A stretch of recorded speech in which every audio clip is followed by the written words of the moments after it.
আসসালামু আলাইকুম বন্ধুরা, আশা করি সকলেই ভালো আছেন।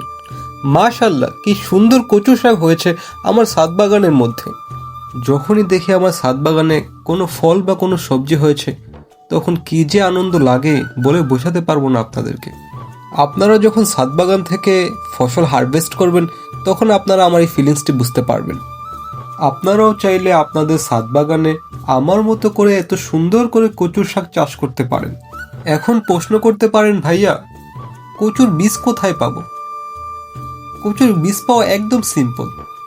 আমার বাবা বাজার থেকে কচুর মুখী কিনে এনেছিলেন, সেই কচুর মুখী আমি আমার ছাদ বাগানে লাগিয়েছিলাম। আপনারাও বাজার থেকে কচুর মুখী কিনে আনবেন এবং সেগুলো আপনার ছাদ বাগানে লাগাবেন এবং বছরের পর বছর ধরে আমার মতো করে কচুর শাক খাবেন। পরিচর্যা হিসেবে আমি নিয়মিত গাছের গোড়ায় পানি প্রয়োগ করি এবং 15 দিন অন্তর অন্তর সরিষার খৈল পচা পানি প্রয়োগ করি।